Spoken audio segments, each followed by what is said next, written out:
Mesdames et messieurs, bonjour. Je vous propose aujourd'hui une troisième conférence sur notre sujet qui est la représentation, l'apparition de la Franche-Comté dans la littérature. Alors, deux autres vidéos sont déjà disponibles. Une qui montre comment s'est constituée dans l'imaginaire français la Franche-Comté. Deux grands moteurs étaient ici signalés. Un moteur scolaire. On étudie la littérature latine et il se trouve qu'il y a une grande description de Besançon sous la plume de Jules César. Et deuxième axe plus majeur, plus massif pour les écrivains, le fait que Louis XIV, ayant conquis la Franche-Comté et considérant que c'est une grande victoire qu'il a menée, là où son père avait échoué, eh bien, cette Franche-Comté doit être glorifiée comme, en quelque sorte, le plus beau joyau de la couronne du roi. Je vous rappelle d'ailleurs dans cet ordre-là que dans la galerie des glaces de Versailles, il y a à peu près au milieu de cette galerie, au plafond, il y a une représentation de Louis XIV triomphant de la Franche-Comté. Ce n'est donc pas anecdotique, cette victoire de la Franche-Comté, ce qui explique que tous les courtisans vont parler des heures et malheurs de cette conquête, en accentuant évidemment l'aspect glorieux. Donc c'est ainsi que la Franche-Comté entre dans notre imaginaire littéraire. Dans la deuxième conférence, je montre que cette Franche-Comté est réécrite, elle est présentée avec les grands axes, les grandes directions que prend un courant littéraire particulier de notre littérature, qui est le romantisme. Les auteurs romantiques, qui avaient une pensée organisée autour d'un ensemble de grandes lignes de force, les auteurs romantiques étaient aussi des voyageurs. Et allant en Italie, ils s'arrêtaient généralement en Franche-Comté.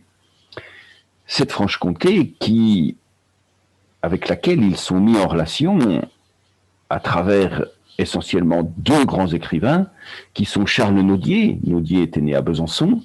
Nodier avait le salon romantique autour de lui, lorsqu'il était bibliothécaire de l'Arsenal à Paris. Et puis Victor Hugo. Ce siècle avait 2 ans dans Besançon, vieille ville espagnole.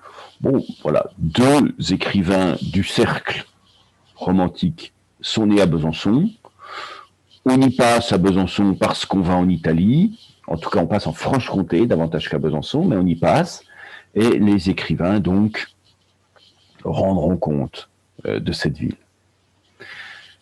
Et ils en rendront compte avec les lignes de force, qui sont les lignes de force de leur courant. Avec Benjamin Constant, avec Victor Hugo, avec Chateaubriand, avec tout un ensemble d'écrivains, nous verrons cette Franche-Comté portée à l'évocation du sentiment. Ce qu'ils font sur d'autres régions, ils le font aussi ici. La Franche-Comté est un pays rêveur, c'est Stendhal qui dira ça, c'est un pays rêveur. Il se prête à la rêverie, donc il se prête à l'interaction entre le paysage et le sentiment. C'est aussi, grande ligne de force de l'imaginaire romantique, une représentation de la lande, le houdou, mais la lande type écossaise, là où les romantiques trouvaient leur inspiration chez Walter Scott ou chez un poète comme Ossian, deux auteurs écossais. Et puis l'idée espagnole leur plaît, parce qu'eux-mêmes sont très marqués par l'Espagne. Théophile Gautier, Alexandre Dumas, Victor Hugo qui y vivra en étant jeune, mais tous les romantiques ou presque, Mérimée, tous les romantiques auront un imaginaire très tourné sur le soleil espagnol. Et en transposant, c'est ce qu'ils verront aussi en Franche-Comté, cette Espagne si absente de Franche-Comté, eh bien, ils l'accentueront. Et puis, ils sont tournés aussi, pour des raisons sur lesquelles je ne reviendrai pas, sur la littérature fantastique. Et cette littérature fantastique, eh bien, qui leur fait voir des sorcières, des sabbats, qui leur fait voir le monde de l'imagination et de l'imaginaire, très présent chez Naudier par exemple, mais chez tous les autres aussi, eh bien, ils la verront en Franche-Comté. Aujourd'hui, nous allons parler d'un courant tout à fait voisin, parce qu'il est concomitant au point de vue du temps. Nous allons parler du réalisme. Et le réalisme a donné aussi quelques pages extraordinaires dans la présentation de la Franche-Comté. Qui sont-ils les écrivains réalistes? Eh bien, j'irai de Stendhal, justement, en passant par Balzac, en passant par des auteurs de feuilletons qui sont peut-être un peu passés maintenant, comme Xavier de Montépin, Jean Richepin, pour aboutir à Flaubert, donc au naturalisme. Les écrivains réalistes et naturalistes ont parlé de la Franche-Comté, ils l'ont présenté. Mais entendons-nous bien sur ce qu'on appelle réalisme. Le réalisme, ce n'est pas reproduire le réel. Pourquoi? Pour une raison déjà toute simple, qui est l'organisation de la langue. La langue, qu'est-ce que c'est? C'est un ensemble de sons, on appelle ça des phonèmes, qui s'organisent en mots, on appelle ça des morphèmes. Les morphèmes, ces mots renvoient au monde extérieur. Mais ces mots et ces sons sont organisés sur le temps. Avec toute la bonne volonté du monde, je ne pourrais vous faire 4 ou 5 sons à la fois. Je suis obligé d'organiser ces sons les uns après les autres. Et donc, si je décris cette pièce où je suis, par exemple, vous voyez un rideau bleu derrière moi, vous voyez un bout de tringle à rideau, vous voyez un fauteuil, vous voyez un ensemble de choses. Mais ces choses, ils se présenteront les uns après les autres dans le texte. Alors que le réel, lui, c'est un instantané, c'est un ensemble de lumière. À la fois, vous voyez mon visage avec ce soleil qui frappe sur moi, à la fois, vous voyez des couleurs, des ombres, vous voyez l'académicien René Huyghe, qui était spécialiste, qui était critique d'art, a essayé de montrer cela en disant que le réel, c'est un chatoiement, c'est un miroitement, c'est un ensemble d'impressions immédiates. Le tableau, lui, la peinture, le tableau, il est en 2 dimensions. Le réel, il est sur le temps, quand il y a une fixité de la toile.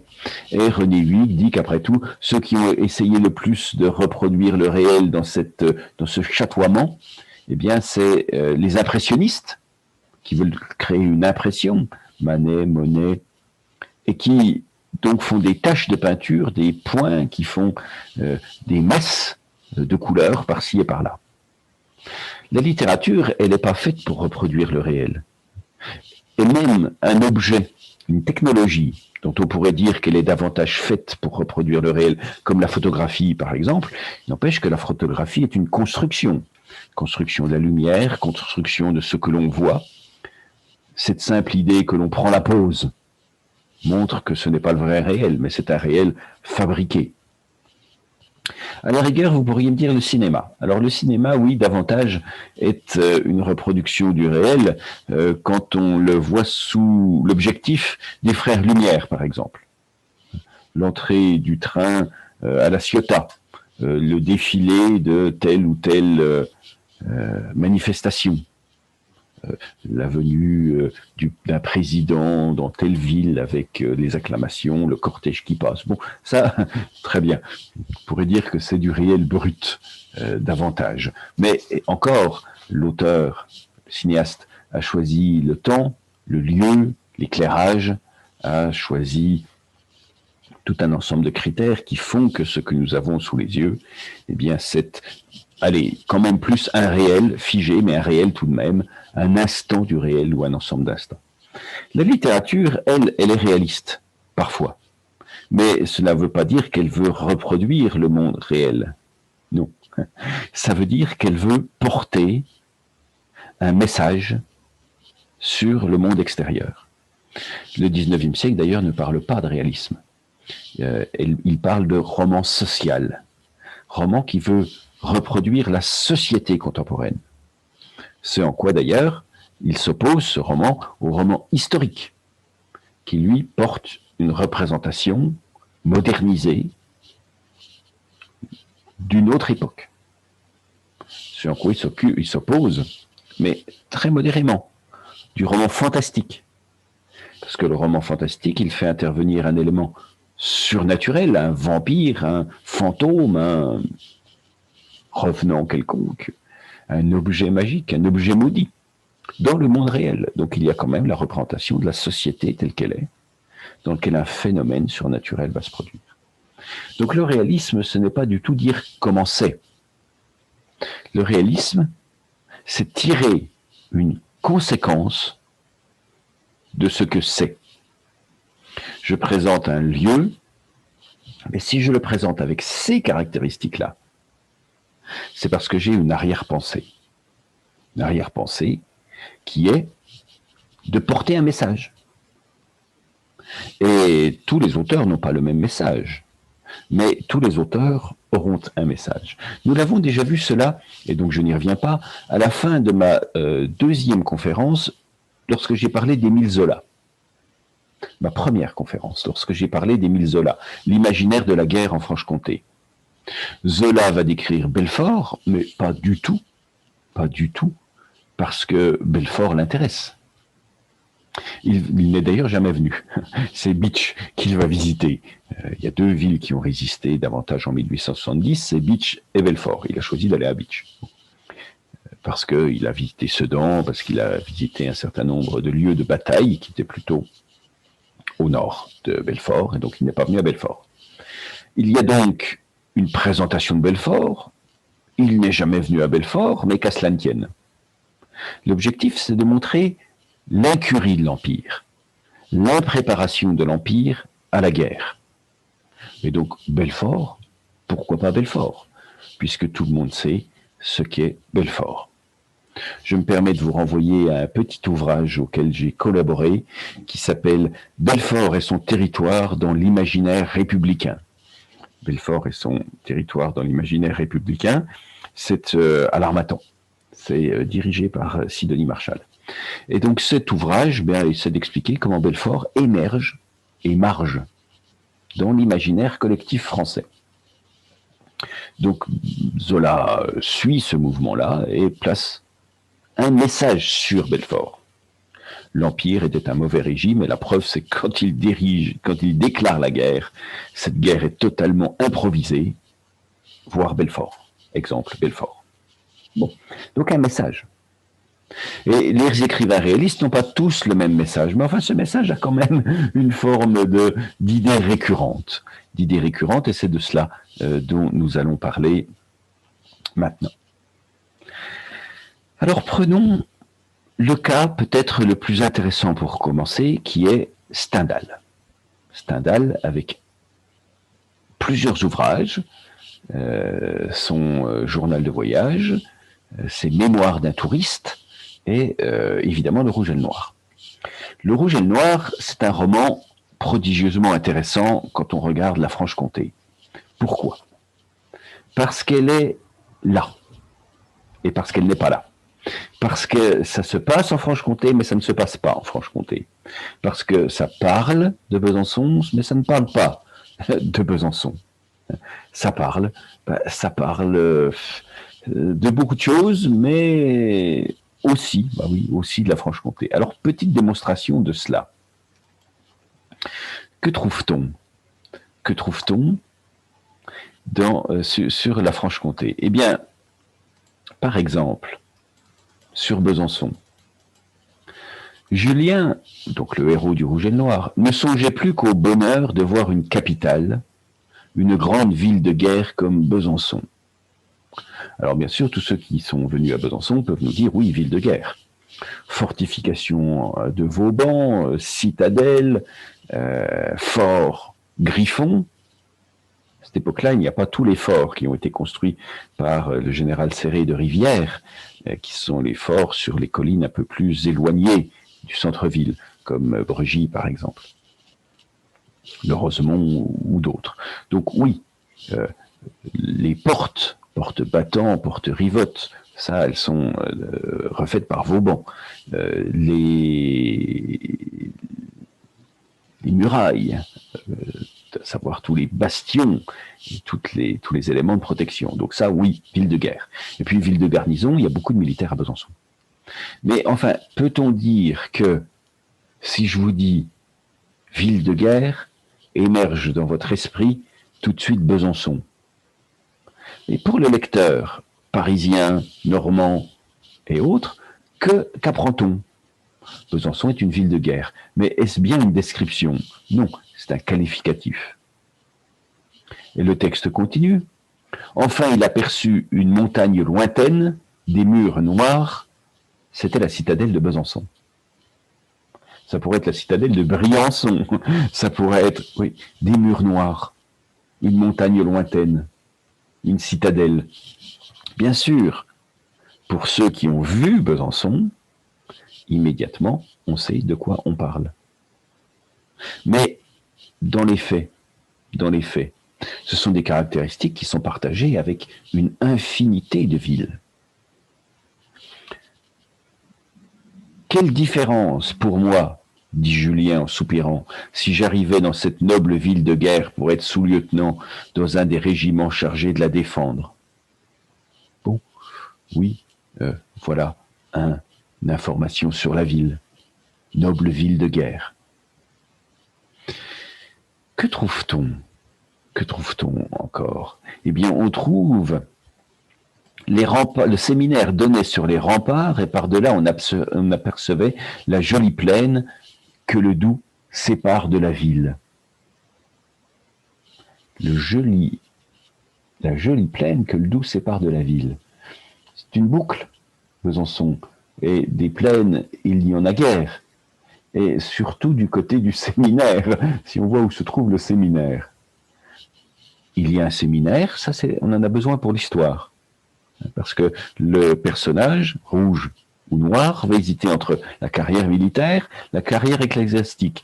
Militaire, le noir, la robe noire du curé, ou l'uniforme rouge du soldat. Et Besançon est intéressante, effectivement, parce que c'est une ville de guerre et de religion.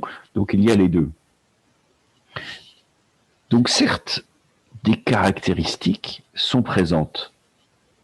Mais ce sont finalement des caractéristiques qui sont partagées avec toutes les villes de France. Et pour aller un peu plus loin, il avait pris chez Fouquet un habit bourgeois. Et c'est dans ce costume qu'il passa les ponts-levis. Plein de l'histoire du siège de 1674, il voulut voir, avant de s'enfermer au séminaire, les remparts et la citadelle. Donc là, information, oui, Besançon est conquise en 1674 par Louis XIV. 2 ou 3 fois, il fut sur le point de se faire arrêter par les sentinelles. Il pénétrait dans des endroits que le génie militaire interdit au public, afin de vendre pour 12 ou 15 francs de foin tous les ans. La hauteur des murs, la profondeur des fossés, l'air terrible des canons l'avaient occupé pendant plusieurs heures, lorsqu'il passa devant le Grand Café, sur le boulevard. Il resta immobile d'admiration. Il avait beau lire le mot café, écrit en gros caractères au-dessus de 2 immenses portes, il ne pouvait en croire ses yeux. Il fit un effort sur sa timidité, il osa entrer, et se trouva dans une salle longue de 30 ou 40 pas, dont le plafond est élevé de 20 pieds au moins. Ce jour-là, tout était enchantement pour lui. Les boulevards byzantins, les grands boulevards byzantins. Alors là encore, si vous êtes byzantin, vous savez que la boucle, le Doubs forme une boucle, et cette boucle, elle est divisée par 2 vestiges de l'occupation romaine, à savoir le Cardo et le Decumanus. Vous savez que les Romains fabriquaient des villes à angle droit, et sur ces 2 axes centraux, Cardo et Decumanus, ils plaçaient en général le forum. Le forum, en l'occurrence, c'est la place Saint-Pierre. Le Cardo et le Decumanus, c'est la Grande Rue. Et dans l'autre sens, ce qu'on appelle maintenant la rue de la République, qui se croise donc place Saint-Pierre. Oui, donc est-ce cela? Est-ce la Grande Rue, le boulevard? Est-ce la rue de la République? On ne voit guère d'autres. Et les grands cafés, où sont-ils, ces grands cafés byzantins? Où vais-je avec ma petite analyse ici? Eh bien, je vais dans une direction très importante. C'est que, pour être réaliste, une histoire doit posséder évidemment les objets de la ville, les objets de la ville, des immeubles, des rues, des voitures en nombre important, des hôtels particuliers, des grands cafés et des boulevards, parce que dans une ville, il y a cela. Stendhal dit d'ailleurs, Besançon n'est pas seulement une des plus jolies villes de France, elle abonde en gens de cœur et d'esprit. Bon. Mais Julien n'était qu'un petit paysan et n'eut aucun moyen d'approcher les hommes distingués. Cette immense ville de guerre, elle est vue par quelqu'un qui n'est jamais sorti de sa campagne. Le résultat, c'est que il agrandit les objets. Mais c'est aussi le résultat d'une volonté de l'auteur. Moi, lecteur de Bretagne, moi, lecteur de Normandie, moi, lecteur de Paris, de Gascogne, de Marseille, je lis une histoire. Ai-je envie de lire une histoire régionale? Ai-je envie de lire une histoire qui me plonge dans la culture typique et exotique d'une province? Alors parfois oui. Lorsque, par exemple, on lira Jacou le Croquant, c'est une histoire très tardive, fin du siècle, 1898, eh bien Jacou le Croquant, nous verrons une révolte paysanne dans une province du Sud. Oui, c'est cela que je veux lire, et donc c'est ça que je lis. De même que quand je lis Les Trois Mousquetaires, je veux aussi lire Louis XIII. Quand je lis une histoire réaliste, ai-je envie d'un folklore trop présent? Eh bien, la réponse est non. La réponse est non. Et du point de vue de l'écrivain, Stendhal ne fait pas la liste des marchés franc-comtois le samedi soir ou le mardi soir. Ce n'est pas ça qui l'intéresse. Ce n'est pas de raconter les traditions paysannes. Ce qui l'intéresse, c'est la province. La province. Il y a des histoires qui se passent en province. Lorsque Balzac écrira Eugénie Grandet, il veut la province. Lorsqu'il décrira le père Goriot, il veut l'extraction du jeune provincial, Rastignac, de sa province en direction de la ville-monde, de la ville-univers. Francis Carco dira il n'est de ville que Paris. Oui, c'est ça dont on parle. C'est que il y a Paris, il y a le ventre de Paris, il y a les mauvais quartiers de Paris, il y a les hôtels particuliers de Paris, il y a le quartier Sainte-Geneviève, il y a le boulevard des Italiens. Voilà, il y a des Paris multiples. Et en fonction d'où on place son histoire, il y aura des événements typiques, des quartiers typiques de Paris. Et puis autour, il y a la province. Et cette province, on la quitte. Rastignac part de sa province pour arriver à Paris. À nous deux, Paris, dit-il. Et s'il quitte sa province, c'est bien qu'il y a un problème en province. Et Julien Sorel est en province. Et de sa province, Verrières, il tombe sur une autre province, Besançon. Plein de gens de qualité, mais il n'y a pas accès. Et donc de cette province-là, il va falloir qu'il s'extrait pour aller ailleurs. Et donc il y a chez Stendhal, et c'est ça qui rend Le Rouge et le Noir prodigieusement intéressant pour qui étudie la Franche-Comté dans la littérature, c'est qu'il y a une sorte d'étroit chemin. Une portée étroite, aurait dit Gide, c'est le titre d'un de ses romans. Il y a un étroit chemin. Et cet étroit chemin, il a des précipices de chaque côté. Et d'un côté, il a le régionalisme.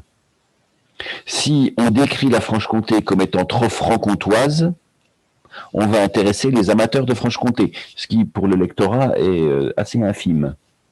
Donc, il ne faut pas tomber dans le régionalisme. Et puis, d'un autre côté, il ne faut pas tomber dans l'abstraction absolue. Mon histoire se passe quelque part. Stendhal, donc, qui est venu en Franche-Comté, va utiliser ce qu'il a vu, mais il va effacer ce qui serait trop typique. Il veut l'enfermante, la fermée, l'étouffante province. Et donc il va décrire la Franche-Comté comme l'étouffante province, bien qu'il ait vu un certain nombre d'éléments sur place.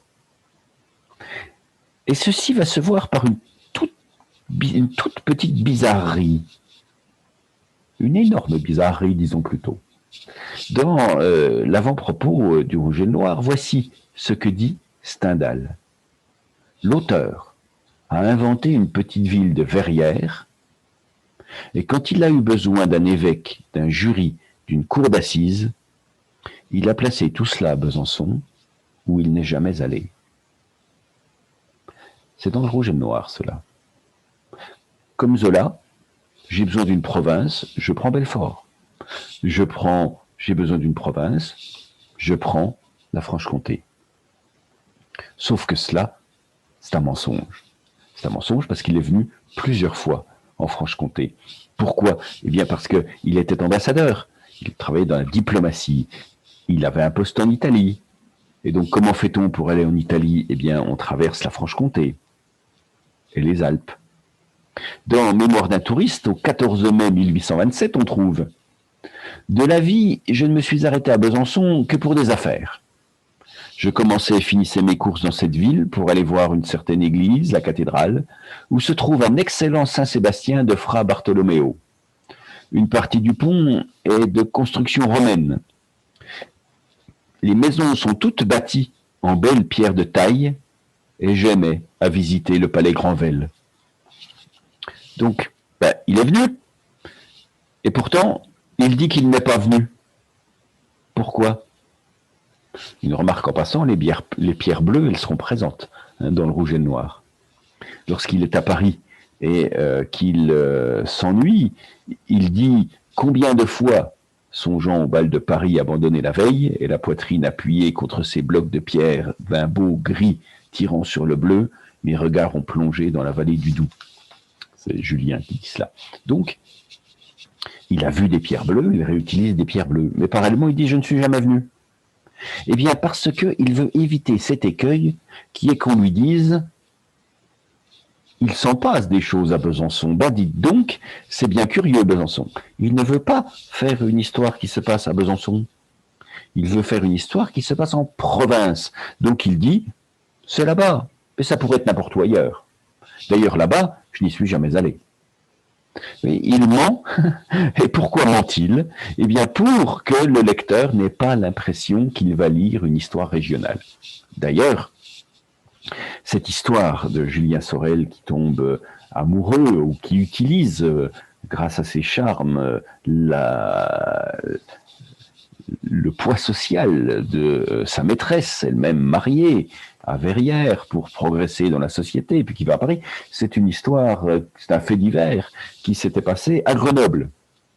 Et il était grenoblois, Stendhal, né à Grenoble. De Grenoble d'ailleurs, dont il a dit pique-pendre. Pique-pendre. Il détestait Grenoble parce que c'était la province. Et lui-même avait quitté la province pour aller à Paris. Sur le tribunal de Grenoble, vous avez une petite plaque qui rappelle ce fait divers qui a été jugé à Grenoble et dont Stendhal s'est servi pour faire un roman, Le Rouge et le Noir. Alors pourquoi pas l'avoir laissé à Grenoble? Parce qu'il veut une province particulière, il décide d'en changer. C'est pas une histoire byzantine, c'est une histoire universelle de la province. Alors le résultat, il est très très très étonnant, parce que quand on compare le journal, les notes qu'il prend au jour le jour, et Le Rouge et le Noir, on s'aperçoit qu'il y a véritablement une relation directe. Il voit, et donc il décrit dans Le Rouge et le Noir. Il a vu en voyage, il décrit les mêmes éléments dans Le Rouge et le Noir. Simplement, au lieu de dire « j'ai vu ça à Champagnole », qui est une petite ville de Franche-Comté, « j'ai vu ça à Morée », c'est une autre petite ville de Franche-Comté, il gomme tout ça pour fabriquer une ville unique qui est à la fois franc-comtoise parce qu'elle est faite de tous les éléments vus, mais universelle parce que c'est une ville de province. C'est celui qui théorisera un peu cela, c'est Aragon. Au XXe siècle, Aragon disait que quand il écrit un roman, ces personnages, il parle là de ces personnages ont des pilotis. Ce sont des constructions sur pilotis. Vous voyez ce que c'est qu'une maison sur pilotis? C'est surélevé parce qu'elle a des poteaux qui s'enfoncent. Et dit Aragon, mes personnages, ils ont des pilotis qui s'enfoncent dans le réel. Tel caractère, je prends un tel. Mais telle description, tel nez, il vient de telle autre personne que je connais. Et donc, il y a des pilotis qui s'incrustent dans le réel, et le personnage, il est au croisement de ces différents pilotis. Ben, c'est ce que va faire Stendhal. Il va voir des choses en Franche-Comté pour fabriquer sa Franche-Comté littéraire, qui est donc réaliste dans la mesure où elle s'appuie sur le vu, sur le réel, mais elle est réaliste aussi dans la mesure où elle a gommé tous les éléments un peu trop proches du réel franc-comtois. Alors faisons une petite comparaison pour voir ce que cela veut dire.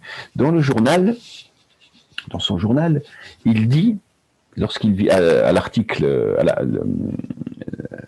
dans la subdivision Champagnole, il dit « Un village traversé par l'Ain naissant qui fait mouvoir des scies ».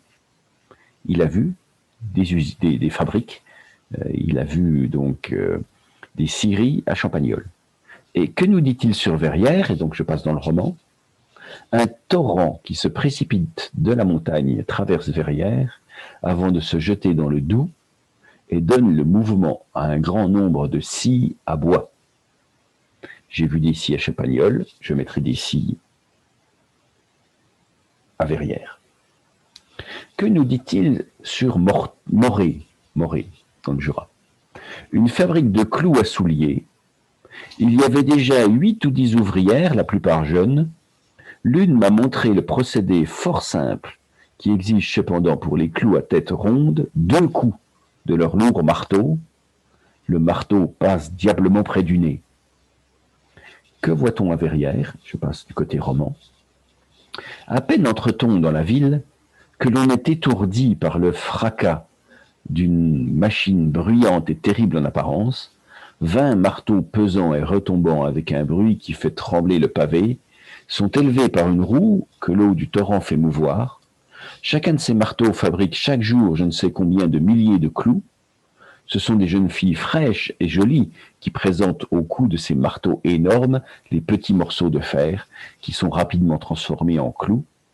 Ce travail si rude en apparence est celui qui étonne le plus le voyageur, qui pénètre dans les montagnes, qui sépare la France et l'Helvétie.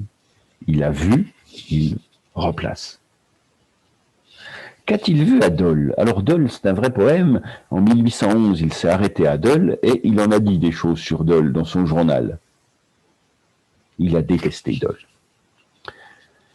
Pourquoi? Eh bien, c'est un principe que j'ai déjà décrit. Souvent, les auteurs détestent Dole. Et ce n'est pas du tout lié à Dole.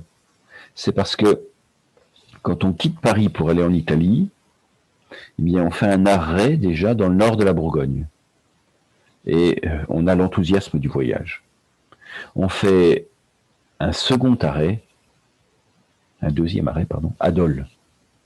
Et là, on a traversé les plaines de Bourgogne, on a été brinque-ballé par les chaos de la route, on voyage déjà depuis 48 heures, on n'en peut plus, on est épuisé. Et on sait qu'il reste beaucoup de temps devant soi. Et donc il y a une déprime du voyageur à Dole. Et cette déprime, eh bien, elle se traduit par des représentations très négatives de Dole. Et puis on fera un nouvel arrêt. Et on fera un nouvel arrêt quand on aura commencé à monter en direction de la Suisse ou de l'Italie. On fait généralement un arrêt à Pontarlier. Et là, le paysage a changé. On monte enfin les montagnes, enfin le Jura, enfin les Alpes, enfin la future redescente de l'autre côté, enfin l'Italie. Et il y a une sorte d'exaltation qui prend le voyageur au bout du 3e jour de voyage, parce que le paysage change et parce qu'il va ailleurs. On n'est plus dans cette France, on est dans cette frontière symbolisée par les montagnes. Exaltation. Donc Pontarlier, c'est en général tout à fait extraordinaire, quand Dole est tout à fait affreux. Et puis autre chose aussi qu'il faut avoir en tête, c'est que ces voyageurs passent par là, c'est-à-dire par la Suisse, quand les cols sont praticables, donc en été. Conséquence de quoi la Franche-Comté a un caractère espagnol très très marqué. Il fait très chaud en Espagne et il fait très chaud en Franche-Comté. Et ce n'est pas parce qu'on assimile forcément les deux, c'est parce qu'en fait on ne vit en Franche-Comté qu'en été, quand on peut passer par l'école suisse pour aller en Italie. Donc, qu'est-ce qu'on voit en Franche-Comté? Eh bien, on voit le paysage de l'été. Résultat, dans ce journal, Stendhal dit « Dole, soleil brûlant, très incommode ». Et dans le roman, on trouvera « Julien fut presque sensible un moment à la beauté ravissante des bois au milieu desquels il marchait. D'énormes quartiers de roches nues étaient tombés jadis au milieu de la forêt du côté de la montagne. De grands hêtres s'élevaient presque aussi haut que ces rochers dont l'ombre donnait une fraîcheur délicieuse à 3 pas des endroits où la chaleur des rayons du soleil eût rendu impossible de s'arrêter. » Tous ceux parmi vous qui habitent la Franche-Comté savent que le soleil frappe si fort qu'on ne peut pas y rester, que nous sommes obligés de nous cacher la journée dans des caves pour nous protéger du soleil. Bon, plaisanterie, mais plaisanterie qui est en fait une observation. Qu'a-t-il vu encore Adol? Eh bien, il a vu le fait qu'on est obligé de passer encore une nuit de plus dans un relais de voyageurs. Adol, je ne daigne pas sortir de mon auberge pour voir cette petite ville. Qui verrais-je? De l'ennui dissimulé par des gestes gauches et de l'envie se montrant au contraire à découvert par des remarques vraies sur les petits malheurs des voisins. Roman. Les gens sages et modérés qui distribuent la considération en Franche-Comté y exercent le plus ennuyeux despotisme. C'est à cause de ce vilain mot que le séjour des petites villes est insupportable pour qui a vécu dans cette grande république qu'on appelle Paris. Apollinie, il s'est même disputé avec l'aubergiste. Mauvaise humeur de l'aubergiste quand je lui annonce que je ne dînerai pas. Oui, parce que Poligny, on peut encore monter, on peut encore voyager un petit peu, on peut encore essayer de dépasser Poligny pour aller au-delà, pour que la journée soit une journée épuisante de voyage, mais qu'on ait fait son tarif, en quelque sorte, de voyage. Résultat, dans le roman, rapporter du revenu, le mot qui décide de tout à Verrières. À lui seul, il représente la pensée habituelle des plus de 3/4 des habitants, rapporter du revenu est la raison qui décide de tout dans cette petite ville qui vous semblait jolie, si jolie. L'étranger qui arrive séduit par la beauté des fraîches et profondes vallées qui l'entourent s'imagine d'abord que ses habitants sont sensibles au beau. Ils ne parlent que trop souvent de la beauté de leur pays. On ne peut pas nier qu'ils en fassent grand cas, mais c'est parce qu'elle attire quelque étranger dont l'argent enrichit les aubergistes, ce qui, par le mécanisme de l'octroi, rapporte du revenu à la ville. Et donc, il y a, dans cette Franche-Comté, des atouts. Il y a des éléments qu'il a vus, Stendhal, et qu'il réutilise. Mais il faut que ces éléments-là soient écrasés par ce thème central du réalisme, qui est la province. La province tue tout, la province écrase tout. Et Julien ressentira tellement cet écrasement qu'il partira pour Paris, comme Rastignac partira chez Balzac. Partira à Paris, pardon. Donc oui, il y a un réalisme de la Franche-Comté chez Stendhal, parce qu'il y a des éléments du réel qu'il réutilise dans son roman. Il a vu Poligny, il a vu Moret, il a vu Dole, mais ces éléments, ces éléments seront gardés que s'ils ne donnent qu'une province universelle. Je ne résiste pas à vous lire une autre description de Dole. Pleine de cailloux à 80 pieds au-dessus du niveau des maisons de la ville. Cette place-là est laide et sauvage. Je l'ai là sous ma fenêtre. Mais cela rappelle les Alpes. les maisons couvertes de sandoles ou petites planchettes de sapin. De Champagnole à Saint-Laurent, nous parcourons un chemin encore dans le genre de celui de Chaille, c'est-à-dire une espèce de terrasse, tantôt à droite, tantôt à gauche, d'un torrent coulant profondément entre deux chaînes de rochers. Pendant ce temps-là, la lune se lève. Les collines qui nous environnent ressemblent à des vagues immobiles. La lune qui les éclaire semble près de nous. Nous arrivons à Saint-Laurent et tombons dans une réunion de commis voyageurs. J'observe bien le ridicule bourgeois.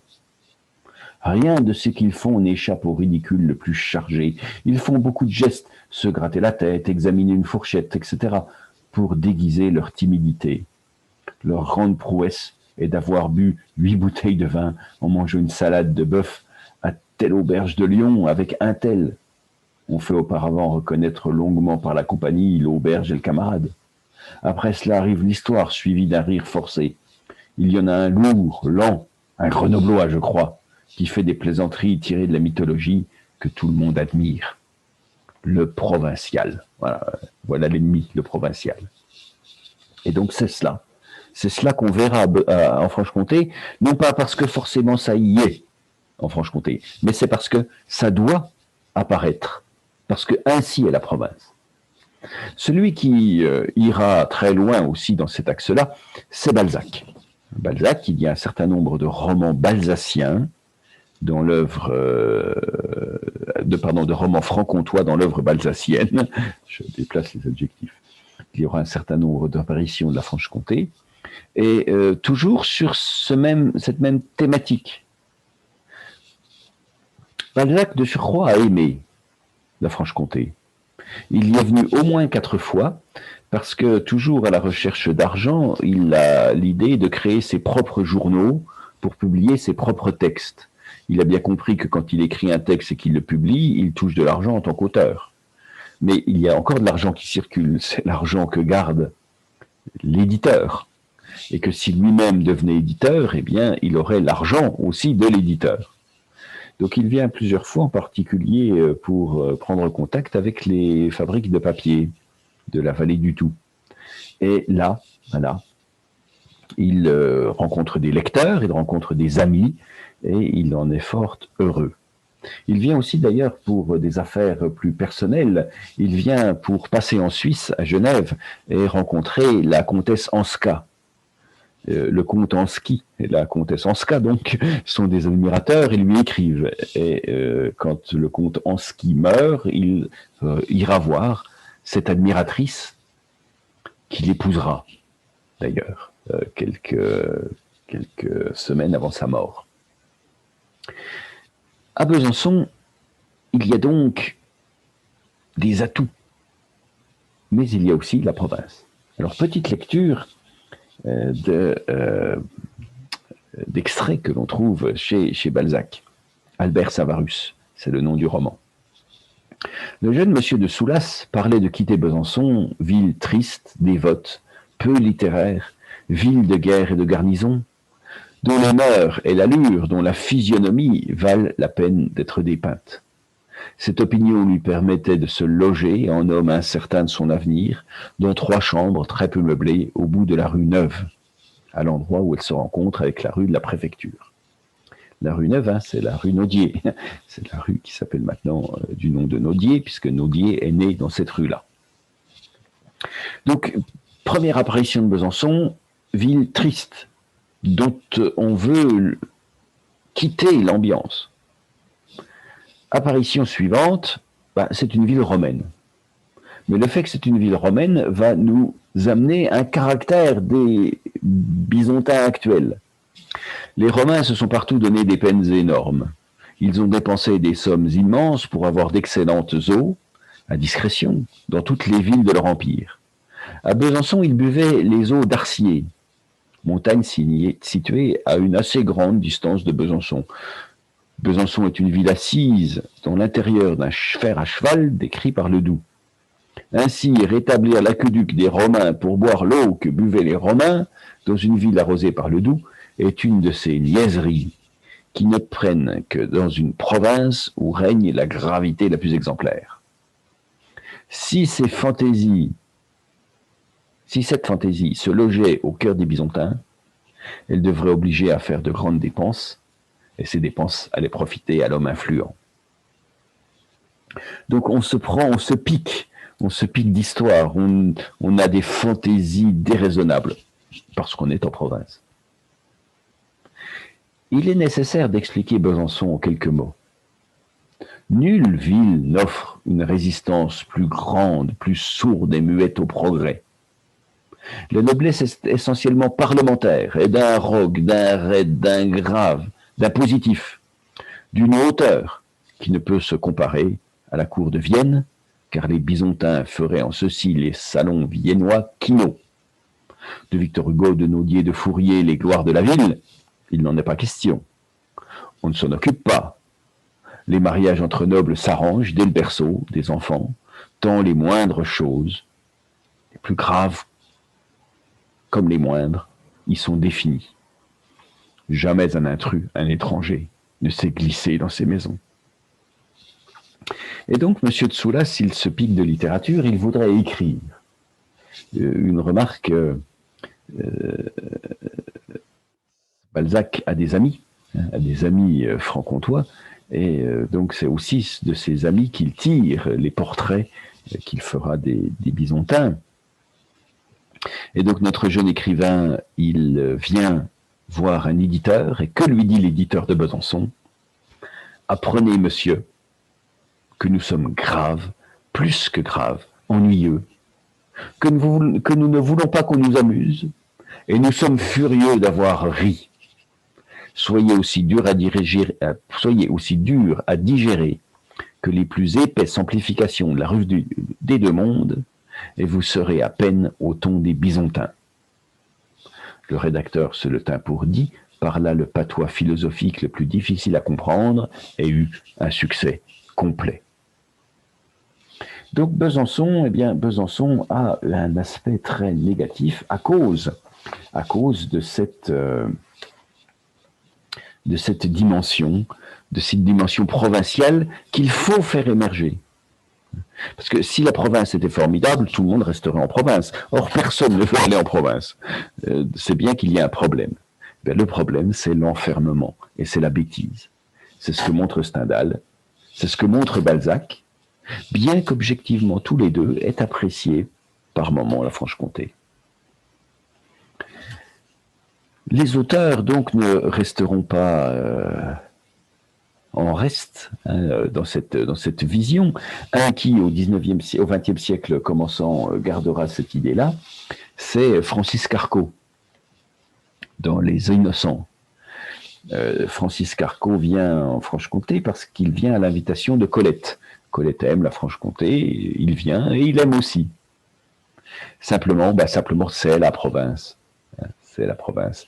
Il dit dans ses Innocents, ce roman des Innocents qui date de 1919, il dit « Il n'est de ville que Paris ». Alors le résultat, c'est que les personnages vont devoir partir. Petit extrait. « C'est un pays rêveur, disait la logeuse en désignant du doigt l'horizon des montagnes violettes. Vous serez bien ici. La splendeur de l'eau et du ciel et des feuillages était mêlée au crépuscule. Mademoiselle Savonnette et son jeune frère n'a qu'un œil. On va décrire les bas-fonds de Battant. Se rendaient au bar du commerce où le milord les attendait. Le brouillard bouchait la grande rue, il emplissait le cœur de mademoiselle Savonnette d'une langueur maladive, mais lorsque le milord, d'un geste sobre, à sa casquette lui saluait, la jeune fille sourit au blême voyou. À Besançon, pareille manière pouvait choquer.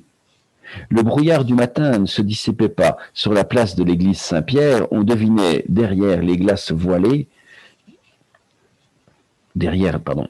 sur la place de l'église Saint-Pierre, qu'on devinait derrière les glaces voilées, passaient des militaires, des femmes, quelques civils. Le timbre des trams retentissait. Il y avait rangé en face du bar plusieurs taxis que ne prenait personne. Toute la détresse de la province était répandue dans l'atmosphère froide et brumeuse de ce matin d'hiver, et le milord en éprouvait la navrante dépression. Alors le milord évoquait mademoiselle Savonnette, il éprouvait une sorte de nostalgie qui lui durcissait le cœur. j'ai fait un saut, là c'est quand il est à Paris. Il se demandait ce que la jeune fille était devenue, et il avait la sensation très amère d'une ville de province, de son austère et noire profondeur, de l'odeur de ses rues, de ces rumeurs ensevelies dans le brouillard et dans cette atmosphère dont il pouvait définir les nuances les plus effacées. Il voyait mademoiselle Savonnette, son mince petit visage maquillé, ses yeux purs et sa grâce. L'enfermement, la détresse de la province répandue dans l'atmosphère froide. On notera que Francis Carco ne fait une description davantage inscrite dans le lieu que ne l'avait fait par exemple Stendhal, puisqu'il y a effectivement place Saint-Pierre, un café du commerce, enfin un peu à côté, rue des Granges, il y a effectivement une grande rue, il y a effectivement une place Saint-Pierre avec des militaires qui passent, sans doute davantage à cette époque-là. Bref, il y a véritablement un usage du lieu, mais pour donner le sens. Et ce sens, c'est l'enfermement. Hippolyte Taine nous dira lui aussi des choses fort navrantes. Il vient, lui, Taine, parce qu'il est examinateur de Polytechnique. Il est professeur à Polytechnique, donc il vient pour faire passer les examens aux francs-comtois qui s'y présentent. Besançon est une capucinière,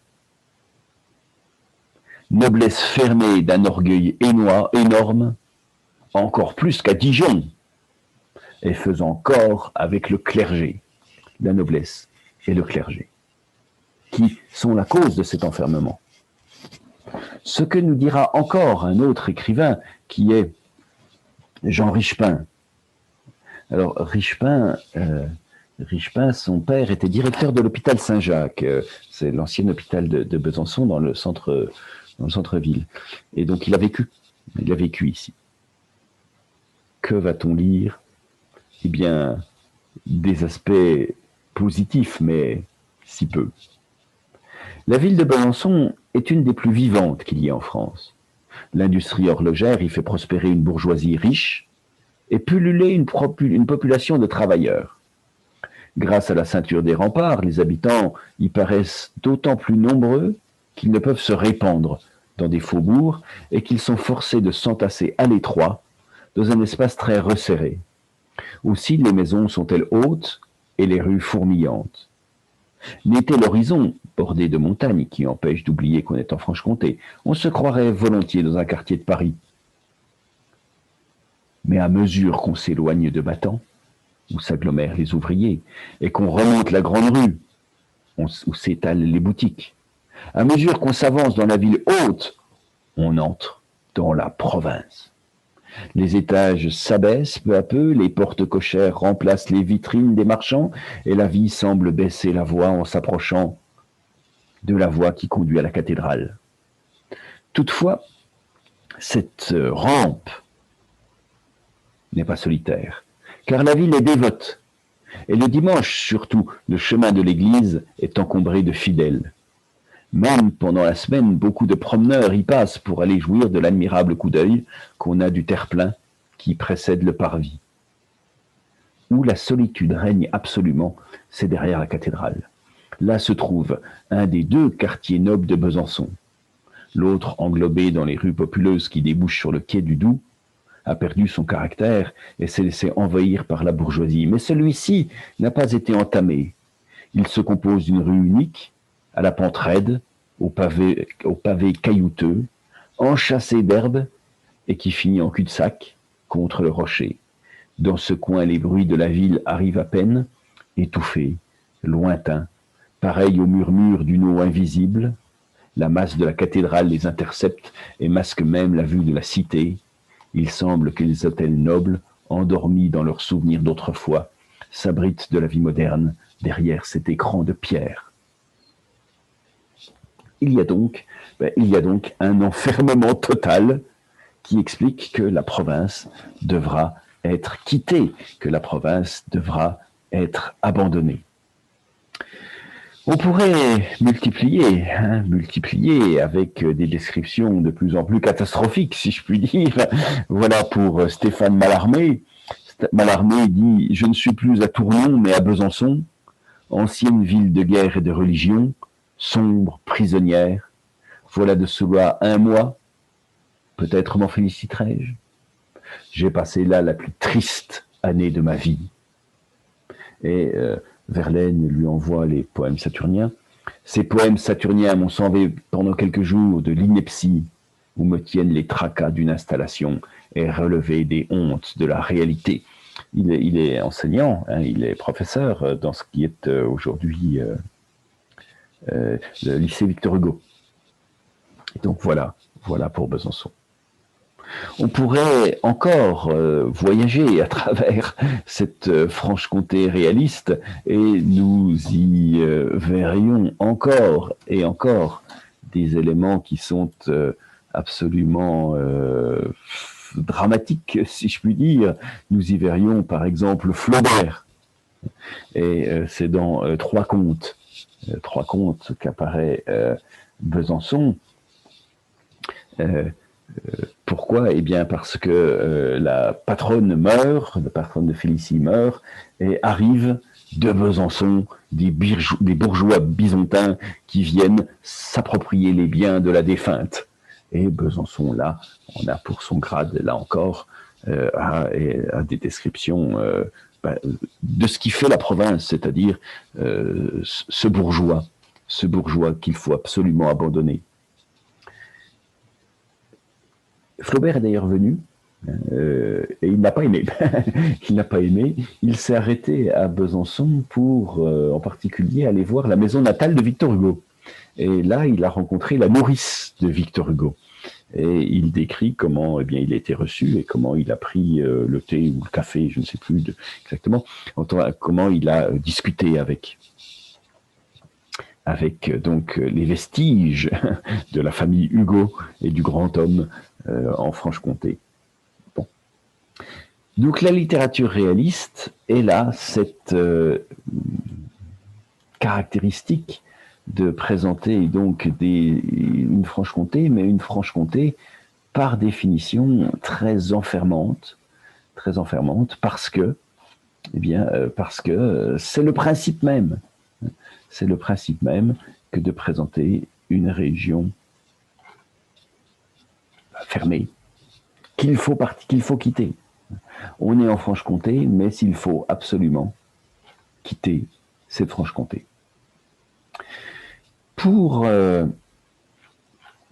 prendre un dernier auteur dans cet axe réaliste, je prendrai Arthur Young. Alors Arthur Young, c'est un écrivain et botaniste britannique, et il a décrit la Franche-Comté, mais avec des caractéristiques là aussi très précises et très particulières. Pourquoi? Eh bien parce qu'il est venu, pourrait-on dire, dans une mauvaise période ou à un moment très particulier. Il est venu pendant la Révolution française. Et donc, ce qu'il a décrit de la Franche-Comté, c'est finalement assez symptomatique de ce que 30 ans plus tard, donc après la Révolution française, les écrivains réalistes diront. Il est tombé dans une période où il y a tout de même une fermeture des milieux, une non-porosité des milieux provinciaux les uns vis-à-vis des autres. Alors, que nous a-t-il dit? Eh bien, Besançon, au-dessus de la rivière, le pays est montagneux, couvert de rochers et de bois. On y trouve quelques beaux points de vue. J'étais arrivé depuis 1 heure à peine quand je vis passer devant un hôtel un paysan à cheval, suivi d'un officier de la garde bourgeoise. Son détachement aux cocardes tricolores en précédait un autre de fantassins et de cavaliers pris dans l'armée. Je demandais pourquoi la milice, qui compte ici 1200 hommes, dont 200 toujours sous les armes, prenait ainsi le pas sur les troupes royales. Par ces excellentes raisons, me fut-il répondu, les troupes seraient attaquées et massacrées par la populace, tandis qu'elle ne résistera pas à la garde bourgeoise. Donc en fait, l'armée régulière est protégée par l'armée bourgeoise de la populace. Ce paysan, riche propriétaire dans un village où il se commet beaucoup de pillages et d'incendies, était venu chercher une sauvegarde. Les dégâts faits du côté des montagnes de Vesoul sont aussi nombreux que repoussants. Bien des châteaux ont été brûlés, d'autres livrés au pillage. Les seigneurs traqués comme des bêtes fauves, leurs femmes et leurs filles enlevées, leurs papiers et leurs titres mis au feu, tous leurs biens ravagés. Et ces abominations n'ont pas atteint seulement des personnes marquantes que leur conduite ou leurs principes avaient rendues odieux, mais une rage aveugle les a étendues sur tous pour satisfaire la soif de pillage. Des voleurs, des galériens, des mauvais sujets de toute espèce ont poussé les paysans aux dernières violences. Quelques personnes m'informèrent à table que des lettres reçues du Mâconnais, du Lyonnais, de l'Auvergne, du Dauphiné rapportaient des faits semblables et la crainte où l'on était qu'ils ne se reproduisent par tout le royaume. La France est incroyablement en arrière pour tout ce qui touche aux communications. Depuis Strasbourg jusqu'ici, je n'ai pu voir un journal. Ici, j'ai demandé le cabinet littéraire. Il n'y en a pas. Les gazettes, on les reçoit au café. C'est très aisé à répondre, mais moins à trouver. Il n'y avait que la Gazette de France pour laquelle, en ce moment, un homme censé n'eût pas donné un sou. J'allais dans 4 autres maisons. Les unes n'avaient même pas le Mercure. Au café militaire, le courrier de l'Europe remontait à une quinzaine, et des personnes à l'air respectable s'entretiennent maintenant des nouvelles d'il y a 2 ou 3 semaines, et montrent clairement par le discours qu'elles ne savent rien de ce qui se passe. Dans toute la ville de Besançon, je n'ai trouvé ni le journal de Paris, ni aucun autre donnant des détails, le détail des séances des États généraux. C'est cependant la capitale d'une province grande comme une demi-douzaine de nos comtés anglais et contenant 25 000 âmes. Et ce qui est étrange à dire, la poste n'y vient que 3 fois par semaine. Dans un moment où il n'y a ni droit de timbre, ni censure, comment n'imprime-t-on pas à Paris un journal pour les provinces? Je passe quelques extraits sur la relation qu'il a avec les autorités. Il doit faire tamponner, pour passer d'une ville à l'autre, il doit faire tamponner son laissez-passer. Et cela pose un ensemble de problèmes parce qu'il faut être connu pour être admis ici. Et voici ce que lui dit le notaire chez qui il doit faire tamponner son laissez-passer. « Mais monsieur, qui me répondra de vous? Est-ce que personne vous connaît? Connaissez-vous quelqu'un à Besançon? » Non, personne. Mon dessein était d'aller à Vesoul, d'où j'aurais eu des lettres. Mais j'ai changé en route à cause de ces tumultes. Monsieur, je ne vous connais pas. Et si vous êtes inconnu à Besançon, vous ne pouvez avoir de passeport. Réponse. Mais voici des lettres. J'en ai plusieurs d'autres villes de France. Il y en a même d'adressées à Vesoul et à Arbois. Ouvrez-les, lisez-les, et vous trouverez que je ne suis pas inconnu ailleurs, bien que je sois à Besançon. Réponse. N'importe, je ne vous connais pas. Il n'y a personne ici qui vous connaisse. Ainsi, vous n'aurez point de passeport. Réponse. Je vous dis, monsieur, que ces lettres vous expliqueront. Réponse. Il me faut des gens et non pas des lettres pour m'expliquer qui vous êtes. Ces lettres ne valent rien. Jung répond, cette façon d'agir me paraît assez singulière. Apparemment que vous la croyez très honnête. Pour moi, monsieur, je pense bien autrement. Le notaire. Et monsieur, je me soucie de ce que vous pensez. Jung. En vérité, voilà ce qui s'appelle avoir des manières gracieuses envers un étranger. C'est la première fois que j'ai eu affaire à ces messieurs du tiers-état, et vous m'avouerez qu'il n'y a rien ici qui puisse me donner une haute idée du caractère de ces messieurs-là. Réponse du notaire. Monsieur, cela m'est bien égal. Jung. Je donnerai à mon retour en Angleterre le détail de mon voyage au public, et assurément, monsieur, je n'oublierai pas d'enregistrer ce trait de votre politesse. Il vous fait tant d'honneur, et à ceux pour qui vous agissez. Le notaire finit. Monsieur, je regarde tout cela avec la dernière indifférence. Et quand il arrive à Vesoul, il note juste dans son journal « Notaire de Vesoul, le même que Besançon ».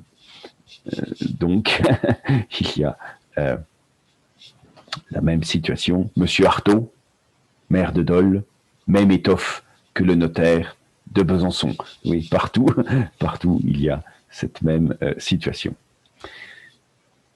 Et pourtant, il y a une description de la Franche-Comté qui est parfois intéressante et parfois amusante. Jusqu'à Orchamps, le pays est sévère, plein de beaux bois et de rochers. Cependant, il ne plaît pas. Il en est comme de ces gens dont les qualités sont estimables, mais que cependant nous ne saurions aimer. Pauvre culture aussi, au sortir de Saint-Vite, riant paysage formé par la rivière qui revient sur ses pas à travers la vallée qu'anime un village et quelques maisons éparses çà et là, la plus jolie vue que j'ai rencontrée en Franche-Comté. Mais, et ça c'est une pique pour les Bisontins, quand vous savez que l'université, nous sommes juste en face du théâtre de Besançon, qui a été construit par Ledoux, et les Bisontins ont cette petite particularité que dès qu'on parle du théâtre, ils disent « Ah, grande tristesse, le théâtre a brûlé et ce n'est plus l'installation de Ledoux ». Eh bien, que dit Jung sur le théâtre construit par Ledoux? Lui, il a vu la version Ledoux, hein, il l'a vu neuf, en quelque sorte, ou presque neuf. Le soir, au spectacle de pauvres acteurs. Le théâtre construit depuis peu est lourd. Le cintre qui sépare la scène de la salle ressemble à l'entrée d'une caverne et la ligne de l'amphithéâtre à une anguille blessée. Je n'aime pas l'air et les manières des gens d'ici, et je voudrais voir Besançon englouti dans un tremblement de terre avant que je fusse contraint d'y vivre. Bon, c'est pas parce qu'il avait été fabriqué par Ledoux qu'il faut forcément s'extasier devant ce théâtre. Alors nous allons terminer par un dernier écrivain qui nous a fait une présentation du Haut-Doubs, qui n'est pas sans être intéressante, et c'est Victor Hugo. Parce qu'il y a dans Victor Hugo, il y a une description du Haut-Doubs dans Les Misérables. Et cette description, elle est, ma foi, fort intéressante, parce qu'on va bien voir ici que cette description, elle est orientée par une vision qui est idéologique, qui est esthétique. Une vision qui n'est pas neutre, mais qui transpire de cette pensée réaliste.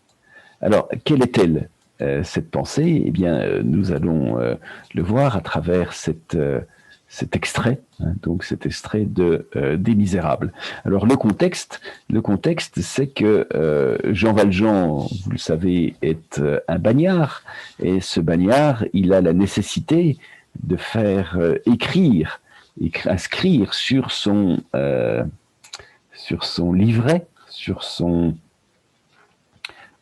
comment appelle-t-on ça, sur son laissez-passer de bagnard, il a la nécessité de faire marquer par la préfecture, mettre un tampon. Et donc, quand il passe, il est généralement rejeté par la suite par le village, sauf dans une ville où vit un évêque. Et cet évêque l'accueille, cet évêque va lui donner 2 chandeliers qu'il va d'abord voler, Jean Valjean, mais qui seront finalement donnés. Et cette scène qui est fondatrice du roman, puisque c'est à partir de là que le personnage va décider de faire le bien, eh bien cette scène, elle commence par une description de la Franche-Comté. En effet, le narrateur, l'évêque a lui-même vécu en Franche-Comté et il apprend que Jean Valjean va y passer aussi. Il va donc faire une description qui est tout à fait étonnante de la Franche-Comté. Alors, je vous la retrouve cette description. Cette description qui donc va nous montrer que le paysage n'est pas neutre, mais qu'il est au contraire marqué, inspiré par une vision politique. Alors, j'ai du mal à retrouver le texte sur mon ordinateur. Je vous demande donc un instant pour mettre la main dessus. Monsieur Jean Valjean, dit l'évêque, c'est à Pontarlier que vous allez? Réponse, avec itinéraire obligé. Vous allez là, a repris mon frère, dans un beau pays. C'est la sœur de l'évêque qui raconte. À la Révolution, ma famille a été ruinée. Je me suis réfugié en Franche-Comté d'abord, et j'y ai vécu quelque temps, du travail de mes bras. J'avais de la bonne volonté, j'ai trouvé à m'y occuper. On n'a qu'à choisir. Il y a des papeteries, des tanneries, des distilleries, des huileries, des fabriques d'horlogerie en grand, des fabriques d'acier, des fabriques de cuivre, au moins 20 usines de fer, dont 4 à l'eau, à Châtillon, à Audincourt et à Beurre, qui sont très considérables. Pour ceux qui habitent le Nord-Franche-Comté comme moi, eh bien, on ne sait pas que finalement Victor Hugo a parlé d'Audincourt. Bien là, vous en avez une manifestation. Ils ont dans le pays où vous allez, monsieur Jean Valjean, une industrie toute patriarcale et toute charmante, ma sœur. Ce sont leurs fromageries qu'ils appellent les fruitières.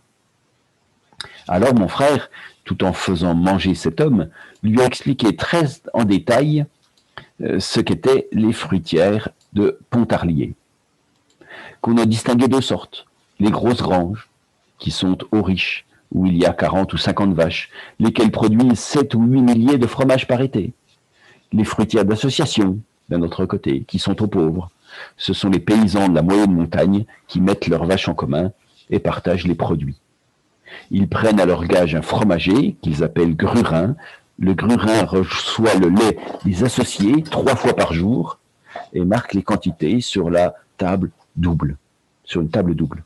C'est vers la fin d'avril que le travail des fromageries commence. C'est vers la mi-juin que les fromagers conduisent les vaches dans la montagne. Et il ajoute, c'est là qu'on voit le sens ajouté du réalisme par la littérature à la région. Les montagnards de Pontarlier qui ont un doux travail près du ciel, ajouta-t-il, sont heureux parce qu'ils sont innocents. Il y a une innocence de l'habitant de la région parce qu'ils sont près du ciel. Cette idée, elle sera en quelque sorte moquée. Elle sera moquée par Pergaud et puis par Marcel Aimé. Évidemment, Pergaud dit foin des pudeurs d'un temps châtré, qui, sous son hypocrite manteau, ne fleure trop souvent que la névrose et le poison, et foin aussi des purs latins, je suis un celte, c'est pourquoi j'ai voulu faire un livre saint, qui fut à la fois gaulois, épique et rabelaisien, un livre où colla la sève, la vie et l'enthousiasme et ce grand rire joyeux qui devait secouer les tripes de nos pères, buveurs très illustres, ou goûteux très précieux, aussi n'ai-je point craint l'expression crue, à condition qu'elle fût savoureuse, ni le geste leste, pourvu qu'il fût épique. C'est pas parce que on habite près du ciel qu'on est nécessairement chaste et pur. Non, on peut être au contraire près du ciel et gaulois. Et puis Marcel Aimé, lui, donnera un des textes les plus amusants là-dessus, c'est Gustalin. Vous, tante, vous arrivez de Paris, la culture, ça orne la route, c'est du vert, c'est du fleuri. La peine qu'on a, vous ne l'avez pas vue. Les villageois finissaient d'ailleurs par se vexer de ces façons d'accueillir certains usages locaux qui faisaient penser à l'étonnement d'un Européen dans un village nègre, ou encore une inaptitude à en juger autrement que d'un point de vue si général, si hautement humain, qu'on se faisait l'effet d'un être gothique, attardé dans un autre millénaire. Marcel Aimé a très bien montré ce qu'est ce décalage entre la capitale, Paris, et puis la province, mais il s'en est amusé. Au lieu de renforcer l'aspect fermé de la province, il rit. Il rit de cela. Dans Gustalin, les Francs-Comtois ont l'impression d'être des exotiques, que des explorateurs mystérieux parisiens viennent de notre territoire. Et il l'a montré dans une des nouvelles qui se trouve dans le Passe-Muraille, où, venant de Paris, il revient à Dole, et quelle n'est pas sa surprise de voir la Wehrmacht défiler à Dole. Et il ne comprend pas, et puis d'un seul coup, il s'aperçoit qu'en fait, il est venu, mais qu'on est de nouveau en pleine Seconde Guerre mondiale. La Seconde Guerre mondiale n'a pas fini à Dole. Ne pas oublier. Alors, c'est la première hypothèse qu'il fait, puis en fait, il s'aperçoit qu'il est reparti dans le temps. Parce qu'il se souvient de ce qui se passe après la Seconde Guerre mondiale, mais avec le temps, de moins en moins. Et donc, il est reparti en quelque sorte dans un temps d'avant, quand il arrive à Dole. Il y a donc, dans la vision réaliste de la Franche-Comté, un double mouvement.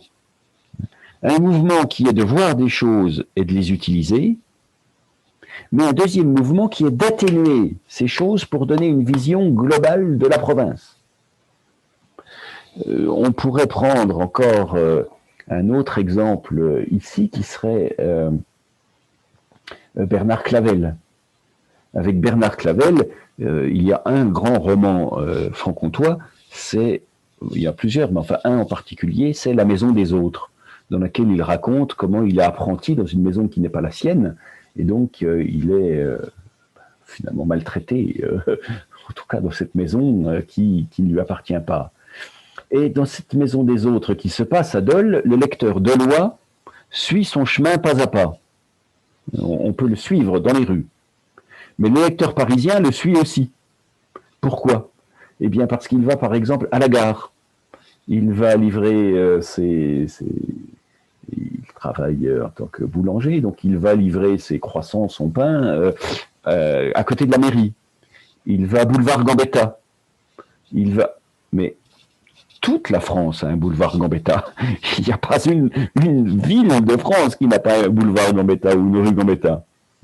Et donc en fait, l'intelligence de Clavel, c'est de décrire Dole, mais de manière suffisamment universelle pour que ce ne soit pas Dole, mais ce soit la France tout entière. Je terminerai, puisque le temps tourne, il faut bientôt que j'arrive à ma conclusion. Je terminerai sur un dernier auteur dont j'ai dit à peine un mot, qui est Bruno. Augustine Fouillé, dite Bruno, qui écrit le manuel scolaire de la fin du 19e siècle et du 20e siècle commençant, qui est le Tour de France de 2 enfants. Et dans ce Tour de France de 2 enfants, nous avons la France. Mais nous avons surtout aussi la Franche-Comté pour nous. Et nous avons une vision réaliste, puisque c'est un ouvrage scolaire. On doit apprendre ce qu'est la France, aux Français. On doit cependant aussi donner un sens à cette France. Ce n'est pas une France parce qu'elle est là. On ne fait pas de la géographie, il y a des montagnes, il y a des mers, il y a des fleuves. On donne une vision. Je vous rappelle que dans les Tours de France de 2 enfants, le père meurt, il est en Alsace occupé par l'Allemagne, les enfants quittent l'Allemagne donc et reviennent en France. Et revenant en France, ils font le tour pour retrouver leur oncle qui théoriquement aurait dû être à Marseille. Et donc chaque fois qu'on s'arrête à un endroit particulier, on voit la France, mais on voit surtout la grandeur de la France, on voit le redressement de la France après la défaite de 1870, et on voit la possibilité de la France de récupérer l'Alsace. Quand on arrive sur le parvis de Notre-Dame, on entre dans l'église pour prier Dieu qu'il libère l'Alsace, qu'il aide à libérer l'Alsace. Quand on arrive en Bourgogne, on va sur la tombe de Vauban, qui lui avait défendu la France. Quand on arrive à Besançon, on voit les murailles et on se félicite que la France soit aussi bien protégée à cet endroit-là. Et donc on va voir la France sous différents aspects. Et il y a 2 éléments qui sont partis, 2 endroits, 2 lieux qui sont particulièrement intéressants. C'est Vesoul et c'est le Houdou. Alors pourquoi Vesoul et le Haut-Doubs? Eh bien, Vesoul, parce que c'est la Haute-Saône, bien sûr, mais c'est parce que c'est l'endroit aussi où, pour une fois, il sera défini un aspect un peu négatif. C'est un épisode qui est l'épisode du voiturier jovial. C'est le chapitre 29, la Haute-Saône et Vesoul, le voiturier jovial.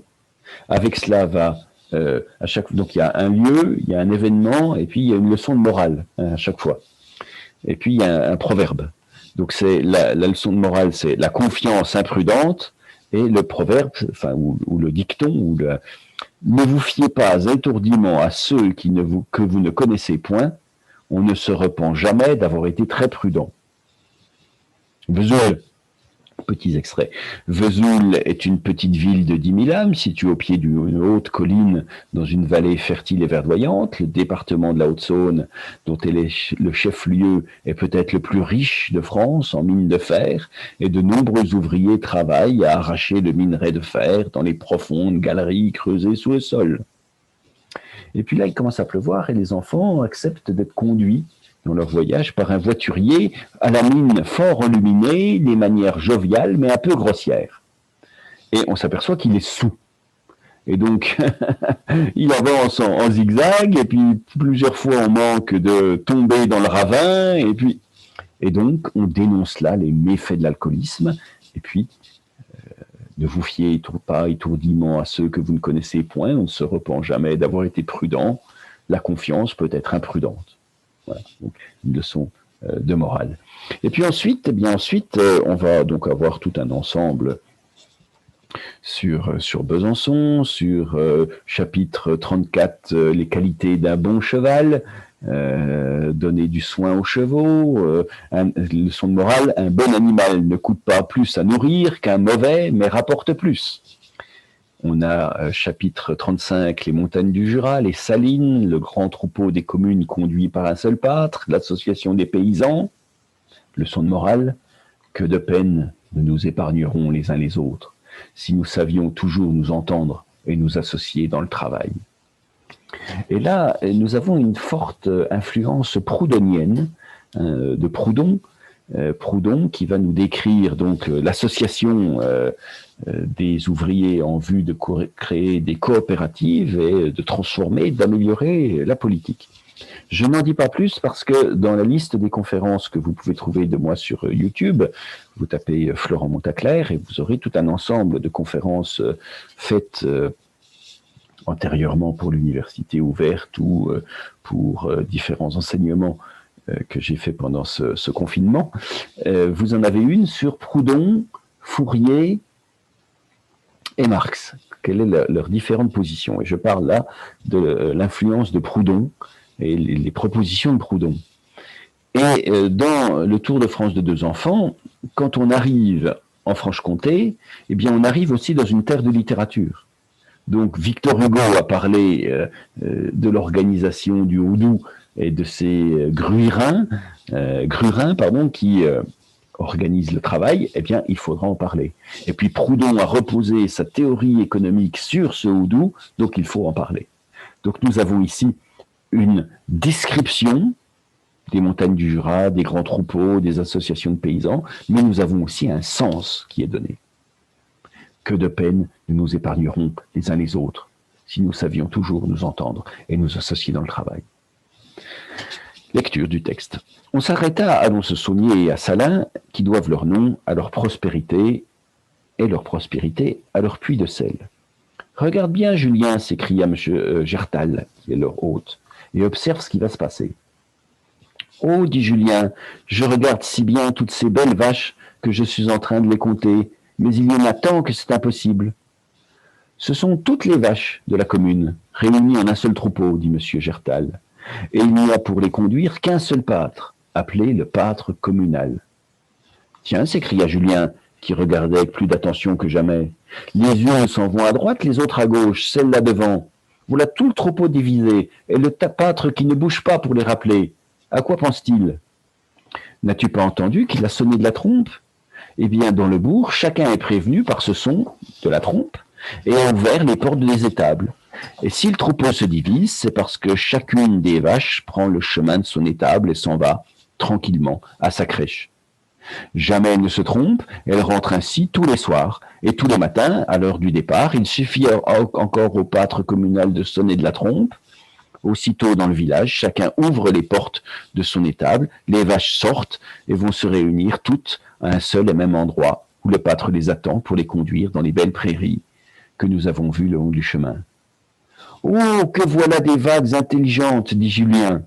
« Oui, certes, petit Julien, mais il y a autre chose que l'intelligence du troupeau.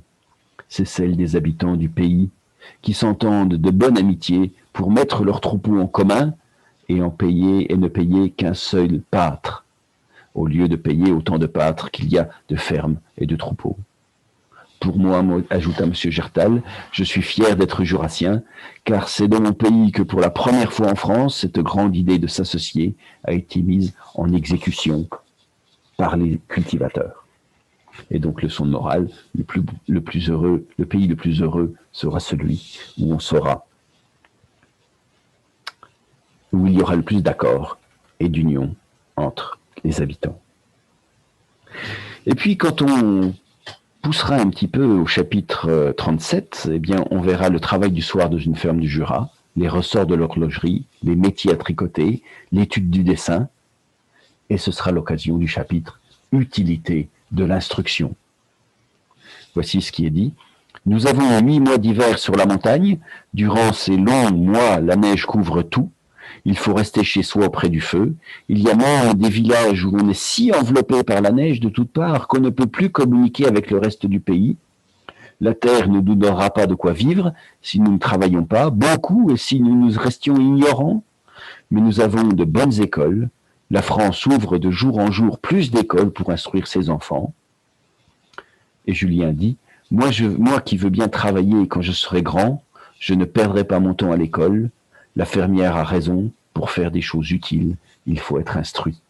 Donc la Franche-Comté, vous voyez que c'est une région très riche, certes alcoolisme, mais il y a aussi l'éducation, l'union du peuple, l'agriculture, l'industrie, l'horlogerie, et il y a de vaillants habitants. Donc décrire un endroit, ce n'est pas dire ce qu'il y a dedans, c'est donner un sens, c'est donner une pensée. Et de Victor Hugo en passant par Balzac, Stendhal et tous les autres, et Clavel et Marcel Aimé, il y a un sens. Simplement, entre le début du XIXe siècle, où ce sens c'était l'enfermement de la province qu'il faut quitter, et la fin du XIXe siècle, eh bien, la France a changé. Et elle a changé son regard sur la province. Parce que cette province qui était enfermante, eh bien, ça devient une province qui fait la richesse de la France, sur laquelle il faut s'allier, s'appuyer pour redresser la France face à la défaite militaire de 1870. Et l'honneur national est devenu un objet en soi. Ce n'est plus Paris et l'enfermement, c'est Paris et la richesse de la France. Et la littérature rend donc compte de cette évolution. Vous savez que en 1888, Jean Jaurès écrira une lettre aux instituteurs, et dans cette lettre aux instituteurs, il dira « Vous avez une grande tâche, c'est d'apprendre à lire, écrire, compter, mais vous devez aussi, parce que vous avez à former des citoyens, leur apprendre ce qu'est la France, son âme, son corps, la géographie, son histoire, et vous devez surtout avoir cette idée que il y a un homme à former, un homme qui aura donc une pensée sur le monde, une pensée de lui-même, une pensée de l'histoire de notre pays. Bien, ben voilà donc cette conférence qui se termine. Qu'en garder? Eh bien que dans la littérature réaliste, il faut donner un sens à ce qu'on décrit. Et ce sens, c'est un lieu très limité, parce que c'est une province religieuse, militaire et noble, donc enfermante, sclérosante. Il faudra en partir. Pour arriver à faire cette description, les auteurs s'appuient sur ce qu'ils ont vu, mais ils essaient, comme Clavel par exemple, d'effacer au maximum les aspérités, les éléments trop locaux, comme Stendhal ou Balzac. Mais d'un autre côté, quand les mentalités changent, la province devient en elle-même une force pour la France, on y verra donc les grandes directions morales, économiques, agricoles et industrielles, les grandes qualités, les grandes innovations qui ont été celles qui se sont manifestées en Franche-Comté. Dire une région, c'est donc la placer sous un regard qui est un regard esthétique, qui est un regard, comme je le disais dans mon introduction de la conférence 1, artialisant, qui fabrique, à partir de ce que je vois, une œuvre d'art. Je peux voir un arbre, cet arbre, je l'artialise quand je le peins, il est en 2 dimensions, avec un choix de couleur de ma part, et je l'artialise de nouveau, je théorise cette artialisation quand j'écris un traité de peinture sur la représentation de la nature. Eh bien, il y a une Franche-Comté, je l'artialise quand je la décris, je lui donne une version artistique, mais je l'artialise encore plus, je lui donne une version idéologique quand je dis ce qui est important de voir dans cette Franche-Comté, quand je donne un sens à cette Franche-Comté. Je vous souhaite à tous une bonne soirée et je vous dis à bientôt pour d'autres conférences.